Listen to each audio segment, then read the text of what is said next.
Gente, essa é a terceira parte da história do acidente, que é dividida em 4 partes. Obrigada pela sua atenção, ainda tem mais coisa que vem pela frente, hein? No dia 6 de E janeiro... com dor, amiga. Com muita dor, com muita dor, com muita dor. Eu vivia de painkiller. Como é que fala em português? Analgésico. Analgésico. Anal... Analgésico. Eu vivia de remédios muito forte, porque assim, era horrível, era horrível, era horrível. E fora que tinha que ficar limpando aquele treco o tempo todo, né? O ferro onde saía da pele, tinha que ficar limpando em volta, porque tava tudo machucado, né? Imagina, não é que era uma ferida, tinha uma aqui, uma para baixo, uma para cá, uma para cá, uma para cá, uma para cá, eram Tinha uma meio 6. fratura exposta ali, né? Porque tá furado o Tá seu osso. furada, imagina que passa um ferro assim, o outro assim, o outro assim. Eram 6 buracos na minha perna, né? 3 de um lado e 3 do outro, porque sai de um lado e entra no outro, né? Para poder. Por que é aquela gaiola? Para poder manter ele assim, para o osso regenerar, para o osso entender que ele tem que juntar um no outro. Você ficou com essa gaiola por quanto Ah, tempo? fiquei alguns meses. Aí, Meses. porque tinha que o osso tinha que começar a fazer, a Tipo formar. uns 3 meses. É. Aí depois disso eu fiz uma outra cirurgia. Aí, cara, era minha mãe o dia inteiro. No final das contas, eu já fazia lá o curativo. No começo era só minha mãe, eu nem olhava. Eu falava, ai, mãe, não quero ver, não quero ver. Eu não conseguia olhar para aquele negócio nos primeiros dias, eu não conseguia olhar para minha perna. Aí depois eu fui acostumando tal. Aí depois teve que fazer outra cirurgia para poder tirar a gaiola. Aí teve que tirar, aí ficou todos os buracos de novo, né? Porque os buracos do ferro, saiu os ferros. Aí teve que fazer a cirurgia não, curativo em todos os buracos. Sei que no total foram 7 meses de cama com a perna para cima. Por quê? Eu não podia encostar o pé no chão, porque como o osso não estava formado, corria o risco de eu encostar e fazer assim, ó, tipo uma parte vir para cá, outra parte vir para cá. Então eu tive que ficar 7 meses com o pé para cima, literalmente Então, uma pendurado para vitória era cima. uma celebração. Cada vitóriazinha, Era, né? amiga. Só que assim, imagina 7 meses. 7 meses. Eu queria fazer xixi. Eu tinha que falar, mãe. Aí minha mãe vinha com a cadeira de roda, sentava na cadeira de roda, ia no banheiro, me colocava no vaso sanitário, eu fazia xixi. Voltava para a cadeira de roda, voltava para o lugar onde eu estava. Aí, sede. Pai. Alguém. Gente, foram 7 meses. Como eles falam aqui, Que assim, surrender, né? Tipo de... eu aprendi em muitas coisas, tá? Mas uma delas foi paciência. Foi ter paciência, porque eu dependia de todo mundo para tudo. Morava meu pai, minha mãe e meu sobrinho na casa que eu voltei a morar. Então era o tempo todo, PA, pega água para tia. Mãe, tô com sede. Mãe, quero ir no banheiro. Mãe, pai, pode não sei o que lá. Era o tempo todo assim. Eu lembro que no final dos 7 meses, tinha dia que eu ficava segurando o xixi. Porque eu não aguentava mais chamar a minha mãe. Eu falava, gente, coitada da minha mãe tá fazendo comida, eu tô chamando minha mãe. A gente não era gente de grana, entendeu? Então não tinha, vamos contratar um enfermeiro. Não tinha Vamos como, contratar entendeu? uma cozinheira, Não né? tinha como. E assim, tinha dias, mais pro final, que eu ia no. Sabe quando você fica assim, tipo, 4, 5 horas, eu não tomava água pra eu não ter que ir no banheiro fazer xixi, porque eu não queria ficar chamando a minha mãe, porque ela já era mãe, água, mãe, leite, mãe, tô com fome, mãe, não consigo comer, mãe, preciso de remédio, tá doendo.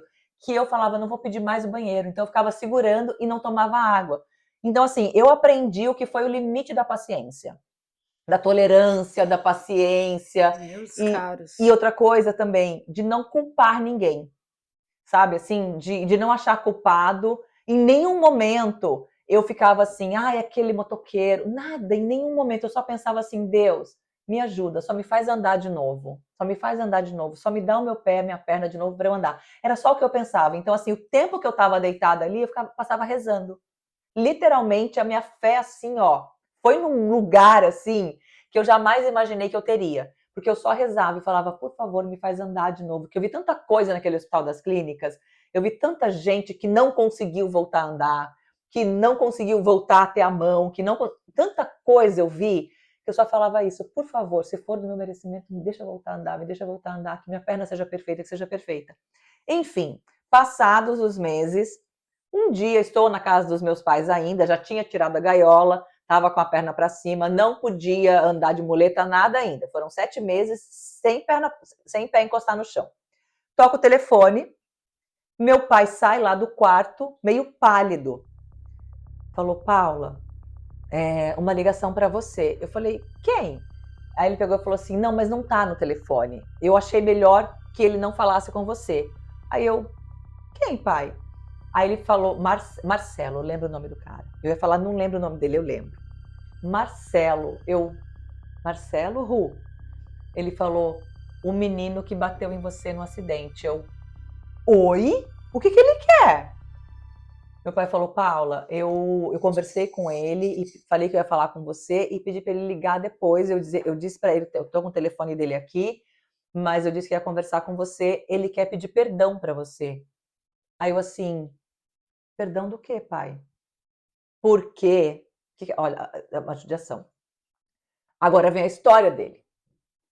Ele era um entregador de pizza que estava com a moto do amigo dele, que não era nem dele, ele estava trabalhando, entregando pizza, não sei se ainda existe o finado Pizza Hut, ainda existe? Sim. Ele estava entregando pizza para Pizza Hut, mas não esses que tem, que é da Pizza Hut, esses informais, sabe? Uhum. Com a moto do amigo, no desespero de fazer o mais de entrega que ele pudesse fazer, ele passou o farol vermelho. Ele cruzou o farol muito vermelho, porque lembra que eu contei para vocês? Ficou verde, eu passei a primeira pista, a segunda, a terceira, quando eu ia passar a quarta pista para ir para o próximo quarteirão, foi quando ele me pegou, ele passou o farol muito vermelho. Então, ele passou esse farol vermelho, me pegou.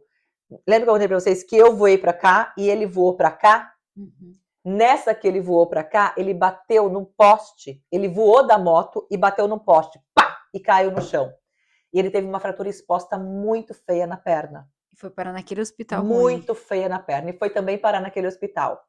Infelizmente, eu acredito que ele não teve a mesma bênção de Deus, né? E o mesmo suporte das pessoas que eu tive. E ele não voltou a andar. Pelo menos até aonde a gente tinha visto. Ele estava até aquele momento que ele ligou, que já, aí isso já era mais uns 6 meses que eu estava de cama, ainda estava de cama. Ele falou que ele ainda estava com gaiola, e que muito possivelmente ele não ia voltar a andar. E que ele queria pedir perdão para mim, porque todos aqueles meses ele ficava remoendo que ele tinha mentido no hospital e que ele queria pedir perdão do que ele fez comigo, porque ele sabia que o que estava acontecendo com ele era um reflexo do que ele tinha feito comigo. Daí ele não falou castigo, ele falou que era reflexo. Ah, amiga, não sei exatamente. Pode ter sido, e agora eu tô falando reflexo porque mudou todo o meu jeito de falar, todo o meu mindset, a minha mentalidade. Pode ter sido castigo, possivelmente castigo, né? Aí na hora eu falei, ai pai, não sei se eu quero falar com ele. Eu acho que eu não tô preparada para falar. Aí meu pai, com muita sabedoria, foi e falou, Paula, você deve perdoar. E meu pai é muito católico, assim, minha mãe, sabe? Ele falou, você deve perdoar. Aí trouxe toda a história de Jesus e tal. Ele falou, quem que é a gente para não perdoar? Meu pai teve uma longa conversa comigo. Meu coração dizia, olha o que ele fez, olha onde eu tô por causa dele, entendeu? Mas meu pai fez todo um trabalho lindo. E daí, logo depois, alguns momentos depois, eu falei, então tá.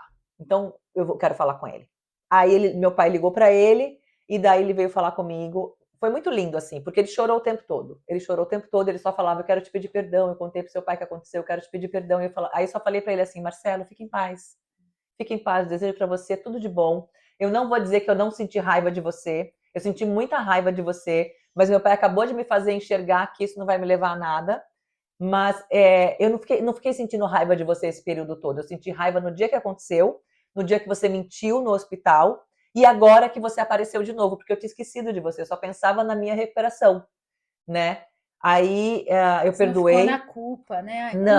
Não fiquei, tipo, ele, filho da mãe, fez isso comigo. Não, eu só pensava assim, eu vou me recuperar, eu vou me recuperar. Como eu falei pra vocês, eu fiquei 6 meses só orando para que Deus me desse a bênção de que eu pudesse voltar a andar.